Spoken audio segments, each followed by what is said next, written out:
Hello friends, welcome back to my channel. আজকের video title আর thumbnail দেখে বুঝতেই পারছো ভিডিওটা কী নিয়ে হতে চলেছে। আজকে আমি যাচ্ছি অপরাজিতা দিদির বাড়ি। জানি না কিভাবে যাব এখনও পর্যন্ত। আমি এখন বাড়ি থেকে বেরিয়ে টোটো করে স্টেশন যাচ্ছি।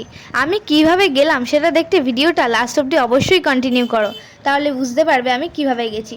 তো চলো আপাতত স্টেশন যাওয়া যাক, স্টেশনে গিয়ে আবার দেখা হচ্ছে। চলো এবার স্টেশনে এসে গেছি, এবার ট্রেন আসবে। এখনো বুঝতে পারছি না কিভাবে যাব দিদির বাড়ি, দিদির সাথে আরও দেখা হবে কি না। তো তাও আমরা চেষ্টা করে যাচ্ছি, চেষ্টার অবসান অ্যাট লাস্ট হলো। আমরা পৌঁছে গেছি দিদির বাড়ি। এরপরে ওখানে দাঁড়িয়ে সেই ভাইরাল জায়গার দৃশ্যটা তোমাদের সাথে দেখাচ্ছি। এখনও বাড়ি আমি ঢুকিনি, দিদির সাথে দেখা হয়নি। তো সেই জায়গাটাকে আমি ভালো করে দেখছিলাম যে দিদি কোথায় ডান্স করে। এই যে দিদির বাড়ি, এইখান দিয়ে ভেতর দিয়ে গেলেই দিদির বাড়ি। এইখান দিয়ে এখন আমরা যাইনি, তবে গেলেই দিদির সাথে দেখা হয়ে যাবে আশা করা যায়। এই ভাইরাল জায়গাটায় মাও একটু দাঁড়িয়ে পোজ দিয়ে নিল, মার একটু ছবি তুলে দিচ্ছিলাম। তারপরে আমি ওখানে একটু দাঁড়ালাম। এইখান দিয়ে এই যে দিদির বাড়ি, এই জায়গায় তো তোমরা দিদিকে অবশ্যই ডান্স করতে দেখেছো, সেই ভাইরাল জায়গা। এবার আমিও একটু দাঁড়িয়ে নিলাম। তো চলো এবার ভেতরে দেখা যাক দিদির সাথে দেখা হয় কিনা, দিদি কি করছে।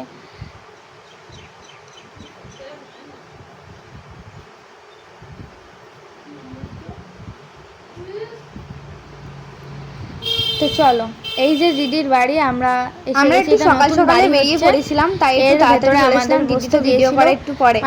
তো তাই আমরা বসেছিলাম। আমার ফ্যামিলির ব্যবহার আর দিদির ব্যবহার আর কথাবার্তা এত সুন্দর, মানে এত মিশুকে দিদি, আমি ভাবতেই পারিনি। ভাবছিলাম যে কি হবে, কিন্তু এত ব্যবহার, এত আপ্যায়ন সত্যি। আর দিদির এই যে নতুন ঘরটা হচ্ছে, এখানে একটা শোকেস ছিল, আমি একটু রেডি হয়ে নিয়েছিলাম। তারপরে দিদিও এসেছিল, কথাবার্তা বললো। তারপরে দিদি স্নানে গিয়েছিল, এরপর রেডি হতে গেল। আমাদের সাথে মাঝে একটু কথা বলে নিয়েছে, আমার বোনের সাথে একটু ভিডিও কলেও কথা বলে নিয়েছে। তাহলে মানে দিদি এত ভালো, তোমরা বুঝতেই পারছো।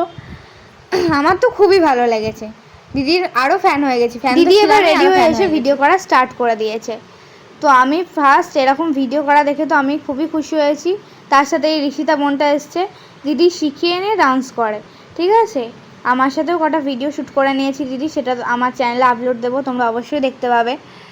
তো চলো, এত খেটে যে দিদি ভিডিও করার যে কত কষ্ট, সেটা তোমরা দেখলেই বুঝতে পারবে।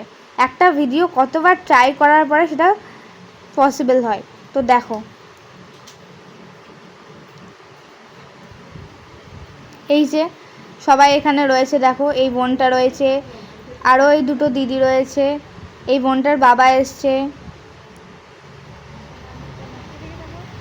আবার দাদা এখানে বসে দিদির ভিডিও দেখছে। এখানে অনেকেই বসে আছে, আমরাও বসেছিলাম, ভিডিও শ্যুট করা দেখছিলাম। তো দেখো এখানে দিদি কত কষ্ট করে ভিডিও করে, একটা ভিডিওর যে কতটা মেহনত লাগে সেটা তোমরা দেখলেই বুঝতে পারবে। তো চলো দেখতে থাকো, ফুল ভিডিওটা কন্টিনিউ করতে থাকো। আমি লাস্টে তোমাদেরকে ডিটেলসে বলে দেবো আমি কিভাবে গিয়েছিলাম দিদির বাড়ি।